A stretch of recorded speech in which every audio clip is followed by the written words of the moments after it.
Hello and welcome to Property Claims Fraud Review. My name is Greg Stafford. Today I'm going to be speaking with you about one way I believe insurance companies and state regulators can not only fight, but defeat property insurance claims fraud. Several years ago, I wrote an article that was discussed in various online forums about how in an insurance claim, typically what happens when property is damaged in a first-party contract claim where you're an insured, the insurance company has a contract with you in case your property is damaged. They'll pay you for the cost to repair or replace that property. What happens is an insurance company will send out an adjuster. There'll be a determination of the damages. And in California, if it's a partial loss, the insurance company will pay out what's called the actual cash value. That value is determined by first setting a replacement cost value, or the cost to repair or replace the damaged property. From that amount, a deduction is made for the age and condition of the property at the time of the loss. Because when a property that's been damaged in a claim is repaired or replaced, it's actually better than when it was damaged. So insurance companies will pay that betterment once you actually spend the money to get the repair or replacement work done. If it's a total loss, it's similar, but the fair market value, or the value of typically the structures or buildings minus the land, is paid out until the replacement of the property is completed and paid. In both cases, insureds are required to document the exact costs spent, meaning they have to request from their contractor the whole job file, all the receipts, all the invoices, everything that documents the exact amount that was paid out. That's the language of the policy, the amount spent or paid out in repairing the covered property. Not every insurer does that, though, and fraudulent groups or the fraud factory will take advantage of insurers who don't, because they'll just represent that the work is done and send in a notice of completion. But the question isn't whether the work was done. The question is whether the work was done for the amount that the insured claimed was necessary, or that the insured's public adjuster or that the insured's contractor claimed they needed to get the job done. And often this is far in excess of what contractors normally charge. But because insurance claims represent opportunities for fraudulent people and groups, they will try to maximize the payout and reduce their expense.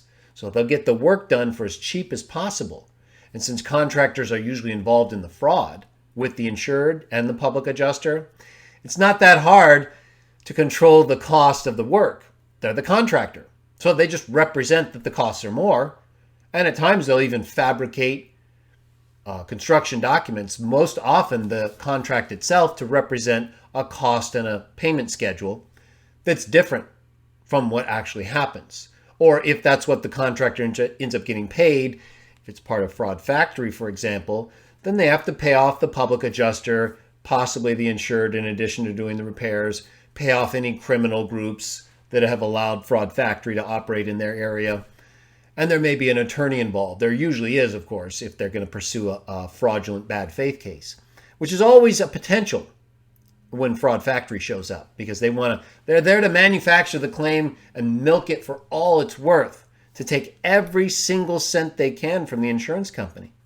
So creating fraud, creating situations that lead to litigation, that's all a part of the process that fraud factory brings to the table. So, or that just certain individuals who are committed to fraud, and with certain individuals will consider, if the insurance company isn't careful and doesn't allow them to get away with the fraud. So one way to do that is to stop them from claiming the amounts that are in excess of what is necessary to do the work. And then investigate, and have investigated by regulating bodies, Contractor State License Board, Department of Insurance, specified that the contractor and the insured are together submitting documents that you believe are fraudulent based on the value of the work involved and your knowledge of the situation, depending on what it is and who's involved. You're not required in California to disclose investigation of fraudulent activity. So insurance companies and adjusters and investigating groups within insurance companies should work diligently with the CSLB and the Contractor State License Board Department of Insurance, to find out what's in that contractor's job file. If you can't get it through the replacement cost claim and the conditions of the policy that allow you to investigate the amounts paid out, the insured then has the requirement to obtain that job file, which is their job file, right? If they hired the contractor, they should have no trouble getting that job file and all the costs that it shows. But if they're involved in fraud with that contractor, they're not going to be so giving with that information because they want you to pay more than you owe. So why would they give you the documents that show what you actually owe? They'll give you the fraudulent documents that show that you owe more than what they paid. There's the fraud, right? That's how they get the money. So what you need to do is start zeroing in on the contractor's job file. And even in cases where they don't make a replacement cost claim, let's say they know, okay, they got you to pay an actual cash value or a fair market value, and now they know they're not going to do the repairs, but they were representing to you the whole time they were. But they're not going to make a replacement cost claim even if they do the repairs because you so overpaid the actual cash value or the fair market value. They don't need to make, that's more money for them, but it's too much of a risk. So then they'll just take what you paid already, pay less to do the work, and then they'll just have to live with less. And that is making a dent in their operation. But we need to do more of it. It needs to be a more regular part of the claims analysis process. And if you find that fraud's involved, you deny that claim and you void the policy. The more of these insureds and groups and members of Fraud Factory start to lose their policies for fraud or suspected fraud, then they're not going to be as likely to participate. The more contractors you expose through working with the CSLB and showing that these contractors are committing fraud, right? They're submitting fraudulent construction documents, fraudulent construction contracts, fraudulent materials or labor receipts and invoices, all to deceive the insurance company into paying more money. The more those contractors start to get popped and lose their license, the less likely the other ones are just going to keep doing it to that extent. Right now, they pretty much have free reign because the Contractor State License Board, from what I can see, doesn't do a whole lot in terms of investigating these types of claims, which are very easy to see, right? They're representing the replacement cost is the replacement and repair work is done. Now they want you to pay them to reimburse them the replacement or repair cost money. So the representation is that the work is done and cost X amount of money. That's what you need to investigate. And then even if they get away with you paying them an actual cash value or fair market value and they end up not doing the work for that amount, I would investigate that too, right? So even if they're not walking away on an actual cash value basis and selling the property or something like that, some insurers will do that. If they're keeping the money and not doing the work, well, what does that tell you about the property? It wasn't as damaged as they represented, right? You get a lot of these smoke damage claims where they're claiming they have to do all this cleaning. And of course, they're living there several months after the fact, and it's no problem at all. Okay, fine, we have to settle some of these. Now, as the insurance company of the policy, you have the right to inspect that property anytime for fitness and for underwriting quality to make sure that the risk is the same as you've accepted. Well, if they've not done the work that you paid them X amount of money to do, their representations show one of two things. They were committing fraud, or that property's not fit for use, right? Wasn't that what they were saying the whole time? That they were claiming that the smoke was in the property?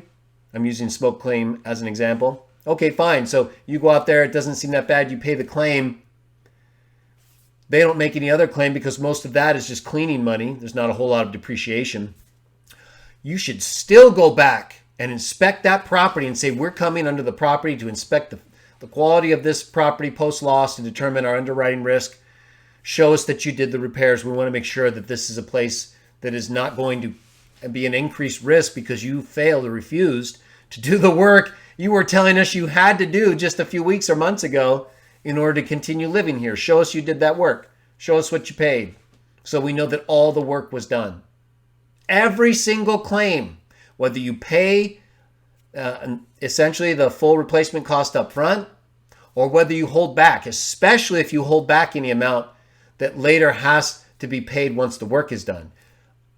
You would be just doing yourselves and society in general a disservice by not investigating those claims to make sure they document everything to the last cent.